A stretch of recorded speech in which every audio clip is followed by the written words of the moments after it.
पाश्चात्यदेशतारिणे जय श्रीकृष्णचैतन्य प्रभु नित्यानन्द श्री अद्वैतगदाधरा श्रीवासादिगौरभक्तवृन्द हरे कृष्णा कृष्ण कृष्ण हरे हरे हरे राम राम राम हरे हरे मूकं करोति वाचालं पंगुं लंघयते गिरिं यत्कृपातमहं वन्दे श्रीगुरुं दीनतारिणम्. So today we are observing a festival which happened long ago. Not very long ago, about 500 years ago. So actually Chaitanya Mahaprabhu, he appeared in Mayapur in Bengal, about 100 kilometers from Kolkata in 1486 AD. So when he was 24 years old, in 1510 AD, Chaitanya Mahaprabhu took sannyas. He had a beautiful young wife, very loving mother, father was no more.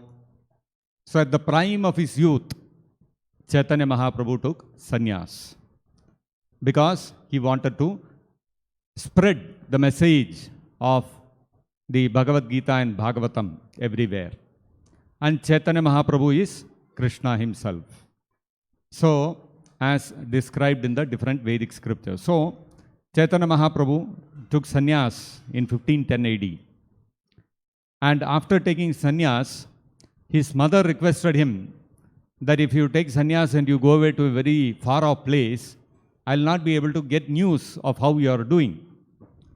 Because as a sannyasi, he cannot stay at home. He cannot have contact with his family. Sannyasi means he has committed civil suicide. So for him, his purvashrama, his relatives and all those old, whatever his household relations were there, they are all no more existing for him. So the sannyasi cannot retain relationship with his family. So if Chaitanya Mahaprabhu goes off to a very far off place, then his mother will totally lose touch. So his mother requested Chaitanya Mahaprabhu that don't go too far away, you go to Jagannath Puri and be there. If you are in Jagannath Puri is not very far from Bengal, from Mayapur.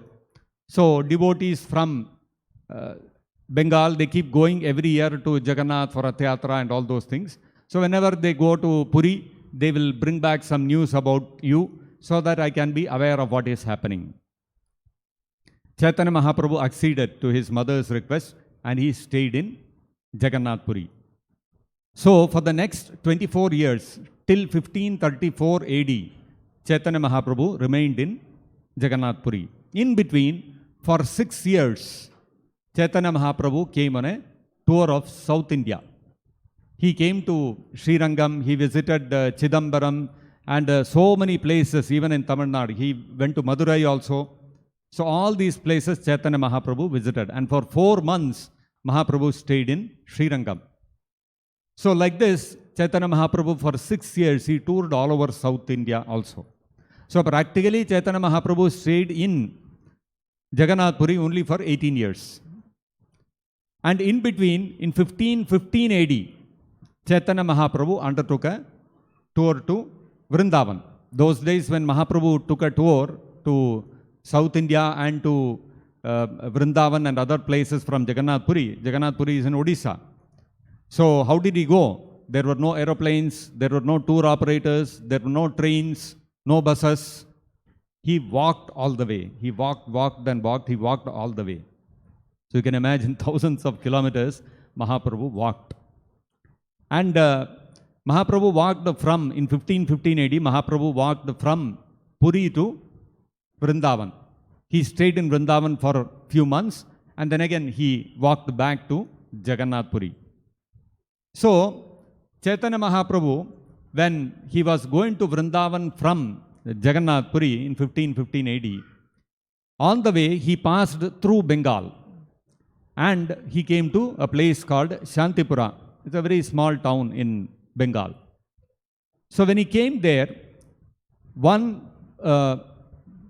there was one person called Raghunath Das. he was, he was the son of a very rich zamindar. Those were the days of the Mughal rule. During those times, there would be farmers who would till the land. Then there would be zamindars who would collect taxes from them. And out of the taxes collected, there would be an official who would be appointed who would collect 75% of whatever the zamindars had collected. And that person, the tax collector, he would keep 25%, and the 75% of whatever he had, he would give it to the government. This used to be the tax collection system. A very decentralized system. Unlike today, we have a very centralized income tax department, and every year everybody has to go and file their returns. And nowadays, everything is online and all those kind of things. Those days it used to be a decentralized system. And people had to pay only 25% of their profits. If you have no profit, no need to pay any income tax. So, this used to be the system. So, this Raghunath Das' father, Govardhan Majumdar, was a very big jamindar during those days. His annual income used to be, the annual tax he used to collect used to be 20 lakh gold coins. Out of that, 25% means he would keep 5 lakh gold coins, and balance 15 lakh gold coins he would give it to the tax collector. And the tax collector happened to be a Chaudhary, a Muslim Chaudhary. So, after a few days, Govardhan Majumdar approached the government directly, and he said, why we have to have this Chaudhary in between? I will directly give you the taxes. So the government also said, okay. And they removed the Chaudhary and directly started taking the taxes from Govardhan Majumdar. So Govardhan Majumdar, the government benefited by removing the Chaudhary because the government is thinking we'll get additional income. But Govardhan Majumdar, what he started doing, instead of giving 5 lakh gold coins to the government, instead of keeping 5 lakhs and giving 15 lakh gold coins to the government, what he started doing, he started keeping 8 lakh gold coins and giving only 12 lakh gold coins to the treasury, to the government. Now this Chaudhary who had been removed, he got wind of this. He came to know, oh, something like this is happening. So what he did, he gave a confidential report to the government. And he informed them, like this it is happening, we have to do an investigation. So immediately the minister gave power of attorney to the Chaudhary, you go do the investigation. Now somehow this information reached the ears of Govardhan Majumdar, and Govardhan Majumdar was being assisted by his brother Hiranyadasa. So this Chaudhary got this power of attorney and he came to the house of Hiranyadasa and Govardhan Majumdar. Those days it used to be all, there used to be big families. They would be united families. They, all the brothers would all stay together. So it used to be like that. So he came, this Chaudhary came to the house and he found that in the house, both of them are missing. They have gone underground. So now what to do? He got hold of the son, Raghunath Das. So he thought, I'll catch this son, and he was so angry, he thought, I'll beat this man. And he called Raghunath Das and started scolding him severely. Oh, what do you think of yourself? Your father, he was so smart, huh? What he thought of himself. So much money he is looting, and I'll ensure that he will get the strictest punishment and all those kind of things. And I will not spare you also, I will beat you also up. But this Raghunath Das, he was a very mild-mannered person, very gentle person, and he was a great devotee of Chaitanya Mahaprabhu.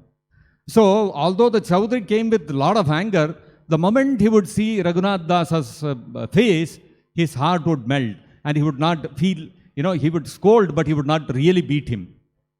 So, every day this Chaudhary started coming to the house and berating Raghunath Das. Now, what Raghunath Das will do? He is not in a position to be able to do anything. His father and uncle have run away, and this Chaudhary is coming every day to the house. What to do? So he thought, I only have to find a solution. So this Raghunath Das, what he did, he started speaking to the Chaudhary in a very nice manner. He said, oh, Chaudhary, you are a great man. You are a Zinda Peer. You are a live saint. You are a very saintly person. And I know that you have very friendly relations with my father and uncle. And my father, my uncle, they are brothers. You are also like a brother to them. And it is natural, brothers will fight now and then. And they'll fight for some time, then again they'll become united. After some time, again they'll fight. This is very common amongst brothers.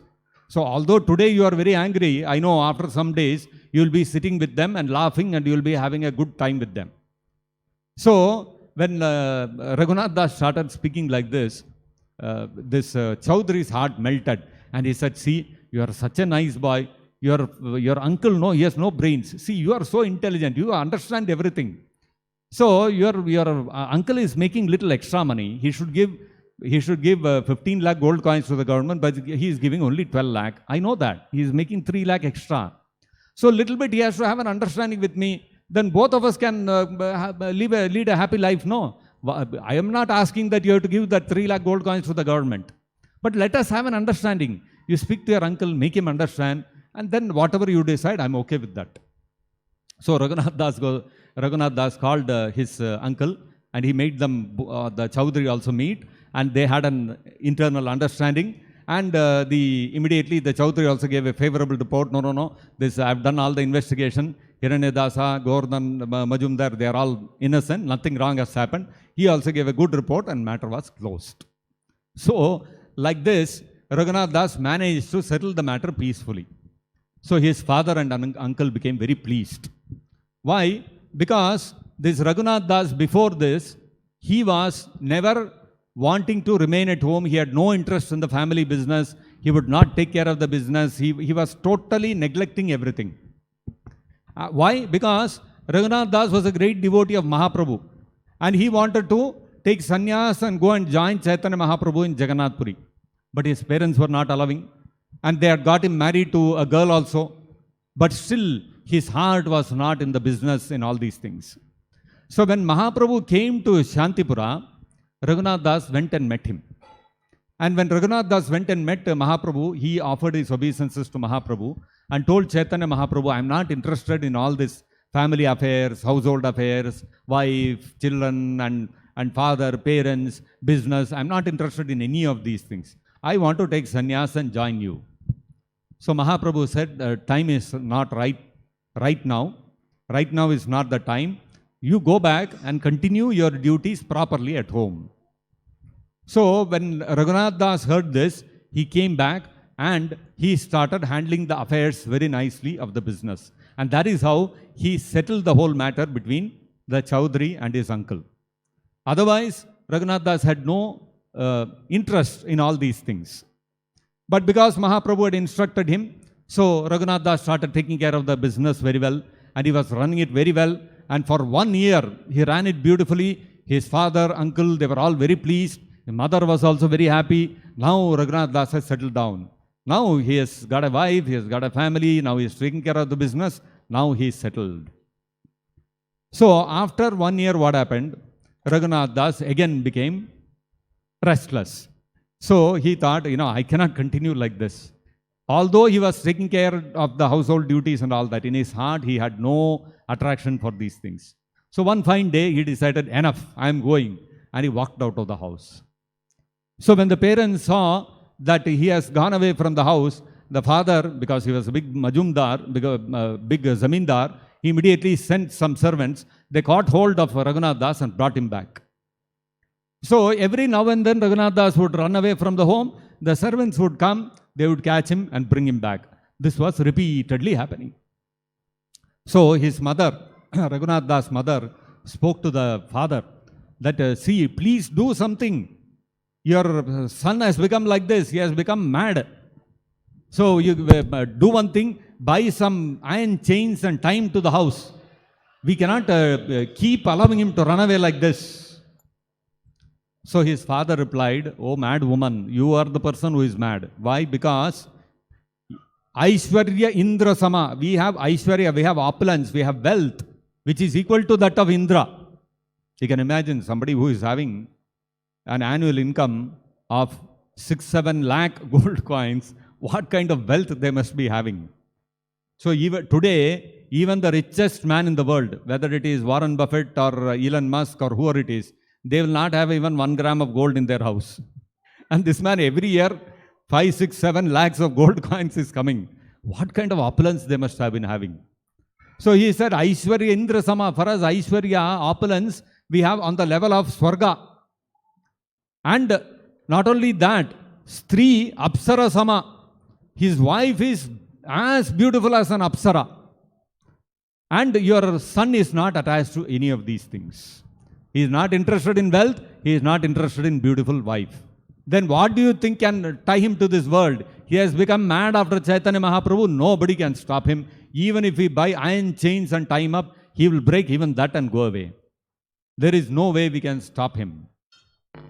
So, the parents had practically lost hope. But still, they would not allow Raghunath Das to run away from home. So, during this time, what happened? There is a small village called PANIHATI, which is about 18 kilometers from Kolkata. Raghunath Das got information that Nityananda Prabhu has come to PANIHATI. So, he immediately thought, this is a good opportunity, let me go and meet Nityananda Prabhu. Because Nityananda Prabhu was going around touring Bengal and spreading the Sankirtana Yajna everywhere on the order of Chaitanya Mahaprabhu. So, hearing that Nityananda Prabhu has come to Panihati, Raghunath Das rushed to Panihati. And he saw Nityananda Prabhu is seated in one place on a big platform, surrounded by all his devotees, and they are all doing Sankirtan. So, from a long distance, Raghunath Das offered his obeisances. He was a very humble person, very meek. So, from a distance, he offered his obeisance and he was standing in one corner. So, Nityananda Prabhu's servant happened to see, oh, Raghunath Das is here. And he called Nityananda Prabhu and told him, Nityananda Prabhu, see, there is Raghunath Das, he has come. So, Nityananda Prabhu said, oh, Raghunath has come. Call him, bring him here. So, his servant ran, caught hold of Raghunath. Raghunath was not willing to go to Nityananda Prabhu, but he dragged him and brought him to Nityananda Prabhu. And Nityananda Prabhu said, you are a thief. That is why you are hiding like a thief so far away. You are not coming to me. So because you are a thief, I am going to punish you. What is the punishment? Punishment is, I have come with 100, 200 devotees. We are all doing Sankirtan. We are all tired. We are hungry. You have to give all of us a feast. This is the punishment. So immediately Raghunath Das was very happy. And he had no shortage of money. So he immediately, that village, whoever were there, he called all the salespeople and he told them, whatever you have, you give. Some of them were selling some sweets. Some of them were selling chipped rice. Some of them were selling curd. Some of them were selling banana.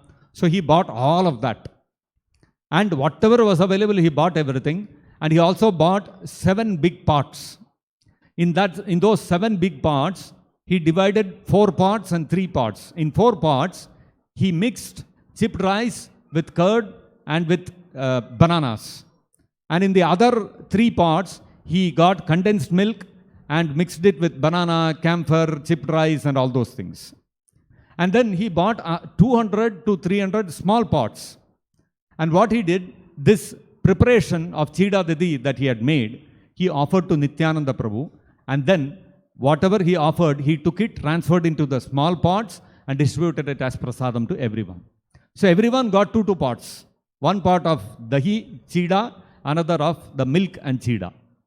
And so like this, in a very short time, the number of people, there, what happened was the news spreads very fast in the village. So all the villagers heard there is a big festival going on near the bank of the Ganga. So let us all go there. So everybody, Shri Krishna, Rukmini, Satyabhama, ki jai. So all the villagers came to the banks of the Ganga and they saw this big festival going on. And so immediately Raghunath Das bought more chida, dahi and all those kind of things and distributed to them also. Now this news spread to nearby surrounding villages, especially to the merchants who are selling milk and curd and chipped rice and all that. So they, from the nearby villages, they also came here. And Raghunath Das bought all of that also. And he started distributing it to the very merchants who had brought all these things to sell them. So like this, everybody was, somebody was sitting on the platform, somebody was sitting on the ground, somebody is gone, not finding place, somebody has gone into the water of the river. And like this, everybody is chanting Haribol, and everybody is enjoying the prasadam. So this big festival happened. And later, what happened is, after the entire festival was over, Nityananda Prabhu became very pleased with Raghunath Das. And then Raghunath Das went and offered his obeisances to Nityananda Prabhu, and he offered his prayers to Nityananda Prabhu, saying that, "O Nityananda Prabhu, I have been trying a lot to achieve the shelter of the lotus feet of Chaitanya Mahaprabhu. But somehow or the other, every time my attempts are foiled. So unless you bless, it is not possible to get the shelter of Chaitanya Mahaprabhu." So Nityananda Prabhu, when he heard this, he blessed Raghunath Das and told him, "Very soon you will attain the shelter of Chaitanya Mahaprabhu, don't worry." So then after that, Raghunath Das went back to his home. And what he did, when he went back home, he refused to enter the house. He started sleeping on the veranda. And his father had kept 2 or 3 bodyguards to ensure that he would not run away. So after a few days, what happened is, the family priest of this family of Raghunath Das, his name was Yadunandana Acharya. So this Yadunandana Acharya, he came to the house of Raghunath Das early in the morning, like 1 a.m., 2 a.m. in the morning. In the middle of the night he came. And everybody was sleeping. Raghunath Das was also sleeping. The bodyguards were also sleeping. Yadunandana Acharya came and woke up Raghunath Das. He told him that, "Raghunath, what has happened is, in my house there is this Shaligram Shila I am worshipping every day. My disciple used to come every day and assist me. Now last few days he is not coming. So I am in great trouble. So can you please go to his home and convince him to come and join me?" So Raghunath Das said, "Yes, I will do that." So Yadunandana Acharya said, "Come, we'll both go." And they both started walking. After a little while, Raghunath Das told Yadunandana Acharya that, "Acharya, you please go home. I'll go to the disciples' home and I'll send you." So Yadunandana Acharya said, "Fine, I'll go and start my worship. You go and send my disciple." So then Yadunandana Acharya, he went off to his home. Then Raghunath started looking left and right. He saw there is nobody, pitch dark. Nobody in the front, nobody in the side. He turned around. Bodyguards are also not there. Wonderful opportunity. He immediately ran away. So after a little while, the sun rose, and then everybody is starting. They are searching for Raghunath. They are not getting him. So the guards went to Yadunandana Acharya and told, "Yesterday night you had come. You took Raghunath home. After that, he has not come home, so we came to take him back." Yadunandana Acharya said, No, in the morning itself he went back. He did not come here, he went back. So then these people understood, "Oh, Raghunath Das has run away." So they immediately took the highway and started going towards Puri, because they knew where he will run, he will go to Chaitanya Mahaprabhu only, he will go to Puri only.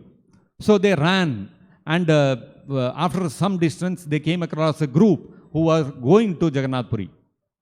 And they asked in that group that, has Raghunath come here? So they said, no, we have not seen Raghunath. We have been on this road for quite some time, but we have not seen Raghunath. So they went back to Raghunath's father and told him, "We searched, we could not get him." In the meantime, what had happened? Raghunath Das, instead of going by the highway, he started going through the village roads, because he knew, if I go by the highway, my father will send his people and they will catch me and take me back. So he started traveling by the village to village, walking. And from Mayapur to Jagannath Puri, it is about almost 600 kilometers. Raghunath traveled about 50 kilometers every day he walked. And every day in the night, wherever he would come across some Goshala, he will sleep there, and the Gwala who would be there, he would give him some milk, he will take that. And then next night, some village he will come, somebody would offer him some food to eat, he will eat, and then he will sleep there. Morning he will start walking. Like that he walked. In 12 days he reached Jagannath Puri. Out of these 12 days, he could get food to eat only 3 days. 9 days he did not have anything to eat. So you can imagine how much was his intense desire to join Chaitanya Mahaprabhu, to achieve the shelter of Chaitanya Mahaprabhu's lotus feet. So after 12 days, finally he reached Jagannath Puri. And when he reached Jagannath Puri, Chaitanya Mahaprabhu got news that Raghunath has come here. So immediately Chaitanya Mahaprabhu was very pleased, and he called him and he made him one of his direct disciples. So Chaitanya Mahaprabhu's 6 direct disciples are called the Shad Goswamis. Sanatana Goswami, Rupa Goswami, Raghunatha Bhatta Goswami, Jiva Goswami, and he is Raghunatha Das Goswami, is one of the 6 Goswamis, one of the 6 celebrated Shad Goswamis. And like this, Raghunath Das Goswami became one of the close, confidential associates of Chaitanya Mahaprabhu. So, this pastime of Raghunath Das Goswami, he coming to Panihati and serving Nityananda Prabhu, actually is a very big lesson for all of us. If we want to achieve the shelter of the lotus feet of Krishna, we cannot directly become a devotee of Krishna. Nowadays, people have this fashion. They tell that why Guru is needed. Why do I need a Guru in between me and God? I'll directly have my link with God. I don't need anybody in between. This is the fashion today. Because, people have also got fed up with all the bogus sadhus that you find in the market today. So, but actually, according to the scriptures, what Krishna himself says, Na me bhaktaha mad bhaktaha. One who claims to be my devotee, Krishna says, is actually, I don't consider him as my devotee. One who is the devotee of my devotee, only such people are actually my devotees. This is Krishna's personal, his opinion. This is Krishna's conclusion. Even in the Bhagavad Gita, in the 7th chapter, Krishna says, Madashrayaha. Krishna tells Arjuna that I will tell you how you can know me in full. Samagram yatha jnasasi tachrunu. How you can know me completely, perfectly. How you can know me, I will reveal to you. And then Krishna tells him, Mad ashrayaha. Only by taking shelter of my devotees, you can know me perfectly. Directly, if we go to Krishna and approach him and surrender to him, Krishna will not accept. When we approach a pure devotee of Krishna and surrender to that pure devotee, and when that pure devotee recommends this person to Krishna, then only Krishna will accept that person as his devotee. This is the confidential method of Sharanagati, of surrender, how to achieve the shelter of the lotus feet of Krishna. So Raghunath Das, when he was trying directly to achieve the shelter of Chaitanya Mahaprabhu, he was baffled in all his attempts. But the moment he took shelter of Nityananda Prabhu and sought his blessings to achieve the shelter of Chaitanya Mahaprabhu, then immediately he managed to escape from the entanglement of material household life, and he was able to achieve the shelter of Chaitanya Mahaprabhu. So therefore, if we want to achieve the shelter of Krishna, without achieving the shelter of a pure devotee, without taking shelter of the lotus feet of the Acharya, like Srila Prabhupada, it is not possible to achieve the shelter of the lotus feet of Krishna. Therefore, Krishna, in the Vedic scriptures also it is stated, Adav Gurvashrayam. The beginning, Adav, in the beginning of our spiritual life, our journey back to Krishna begins only when we take shelter of the lotus feet of a bona fide spiritual master. So Srila Prabhupada is a bona fide spiritual master coming in the Guru Shishya Parampara, which is directly stemming from Krishna. Prabhupada has given the exact Guru Shishya Parampara, the disciplic succession beginning with Krishna, at the end of the introduction to the Bhagavad Gita. In that, Prabhupada has given how Krishna's disciple is Brahma, Brahma's disciple is Narada, Narada's disciple is Vyasa, Vyasadev's disciple is Madhvacharya, and like this, Srila Prabhupada is the 32nd in that unbroken chain of Guru Shishya Parampara. So this Sampradaya is very, very important. In the Vedic scriptures it is stated, Sampradaya Vihinaye Mantraste Nishphala Mataha. You see, the Vedic scriptures are full of so many mantras, and it is very fashionable to chant some mantra or the other. People at their home, they'll put some Gayatri mantra, or they will put some Vishnu Sahasranama, all these kind of mantras they'll put and hear, and they will also start chanting. But actually, the Shastras state, sampradaya vihinaye mantras te nishphala mataha. Any mantra, for it to be effective, for you to be able to get the full benefit of the mantra, Vedic mantras, unless you receive it from a guru, a bona fide guru in a bona fide sampradaya, it will not be effective. We can put the cassette of M.S. Subbalakshmi and hear all the Suprabhata and Venkateswara Suprabhata and the Vishnu Sahasranama. We can put somebody else's, some latest singer's cassette and hear Gayatri Mantra. All these kind of things we can do, but it will all be ineffective. Only when you receive the mantra from a bona fide acharya coming in a proper guru, sampradaya, only then that mantra will be effective. So, it is not some simple thing. Spiritual life is not some simple thing that I can go to the market and buy a CD, hear that, and I will chant the mantra and I will become perfect. No, it is not like that. Why is it like this? Why should I depend on an acharya for the mantra to be effective? A very simple example is, suppose I want to become a doctor, or suppose I want to become an engineer, or I want to become an advocate. Anything I want to become, what do? There are so many books available in the shop. I can go to the shop, pick up the medical books, study them at home, and then become a doctor. Or I can go to the shop, buy all the latest engineering books, study them, and become a civil engineer. So, if somebody has become a doctor or a civil engineer like this, if you get a disease, will you go to that doctor?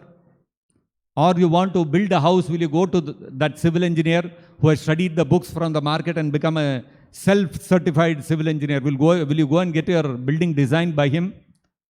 You can get your building designed by him, but no guarantee when you are sleeping the roof will not fall. So, nobody in his right senses will go to such a doctor or such an engineer. Why? The same books are what the doctors who are studying in the colleges, they are also studying the same books only. Same books. Same books on medical science, same books on civil engineering. That's the same thing that the students are studying in college.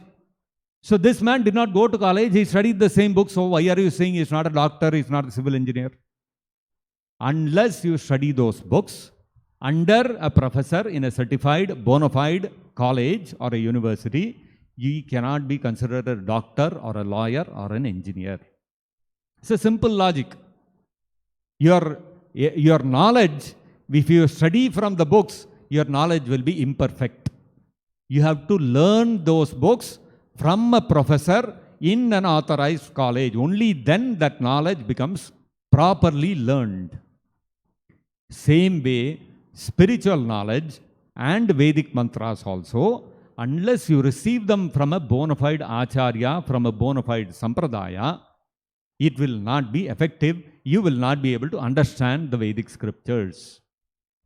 So this is the very profound lesson that we learn from the pastime of Raghunath Das Goswami, how he achieved the shelter of Chaitanya Mahaprabhu through the kripa, through the grace of Nityananda Prabhu.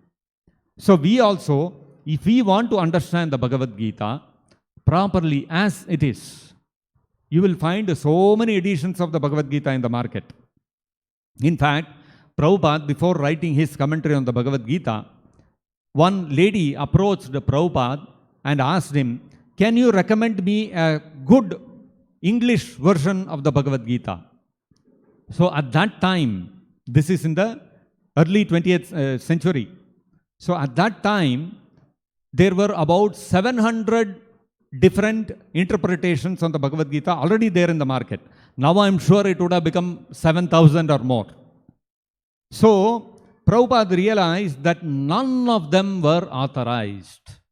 In every one of them, what was happening is the author, he has some idea, he has some theory. To propagate that what he does, he takes the shelter of the Bhagavad Gita. Nobody is wanting to present Bhagavad Gita in the way Krishna wanted us to understand. Who is the speaker of the Bhagavad Gita? It is Lord Krishna. And Krishna spoke the Bhagavad Gita to whom? To Arjuna. And he spoke the Bhagavad Gita to Arjuna with a certain intention to transform the heart of Arjuna, to impress certain principles within the heart, certain realities, certain facts within the heart of Arjuna. Isn't it?